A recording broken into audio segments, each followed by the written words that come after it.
When you think of Bob Dylan's Blowin' in the Wind, what's the first thing that pops into your head?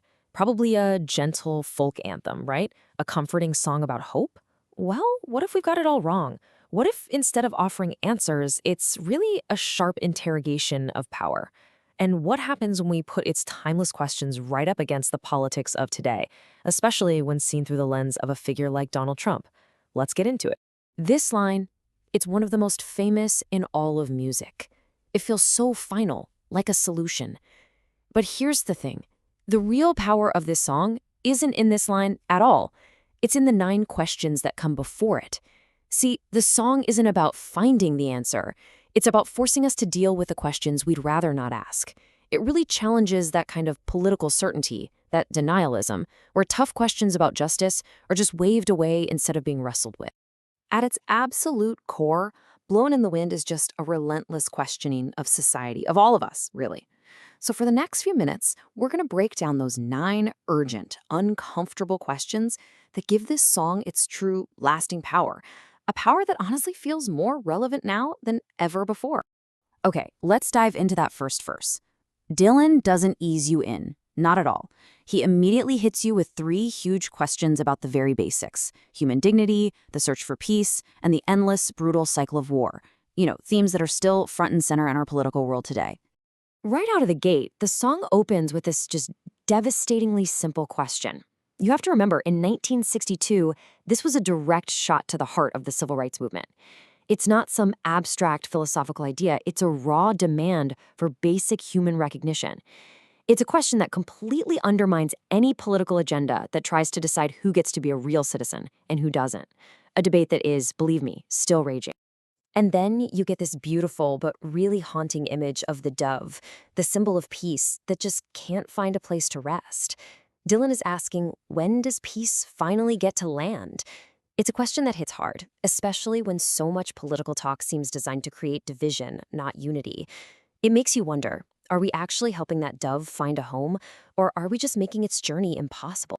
And with this line, all the poetry suddenly vanishes. There's no metaphor here, just cannonballs. It is such a raw question. It cuts through all the political excuses for conflict and just asks, point blank, how much is enough? At what point do we, as a people, finally say the cost in human lives is just too damn high?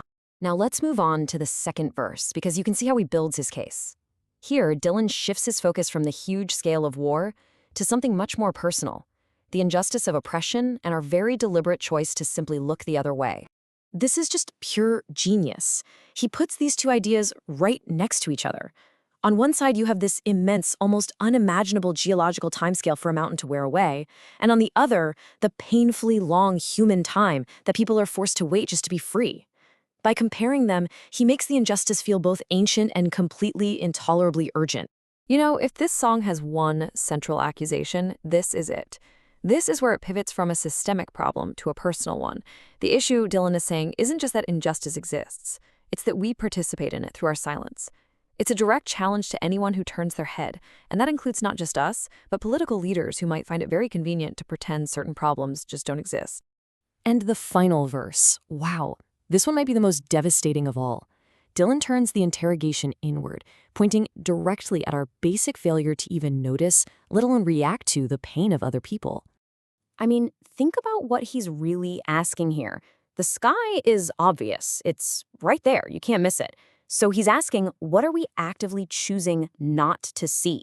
What obvious truths, what clear injustices are right there in front of our faces, but we're just refusing to look up and acknowledge them? From sight, we go to sound.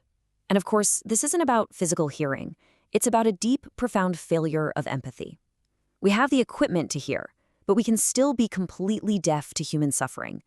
It's such a haunting question about the massive gap that can exist between our senses and our conscience.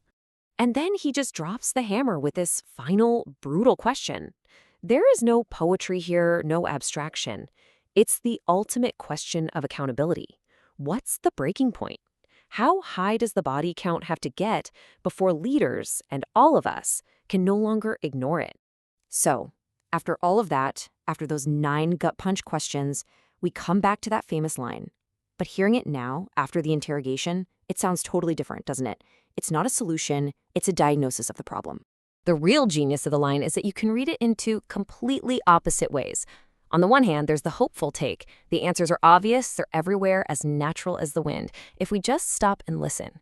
But the cynical reading suggests something much darker, that the answers are fragile, scattered, and intentionally ignored, just left to blow away because it's easier for those in power if we all just stay silent.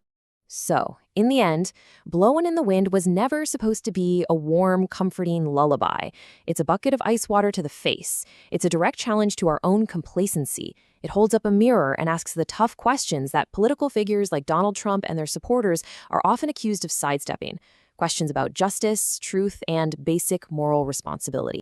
And so we land on this line one last time. But now, it's heavy. It's heavy with the weight of war, of injustice, of ignorance, and of inaction.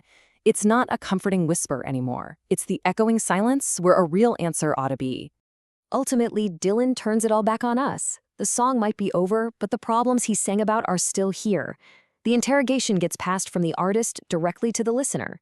He's asked the questions, and the incredible power of this song comes from that unsettling feeling that the answers aren't just out there in the wind. They're waiting for us to make them real. It's our turn now.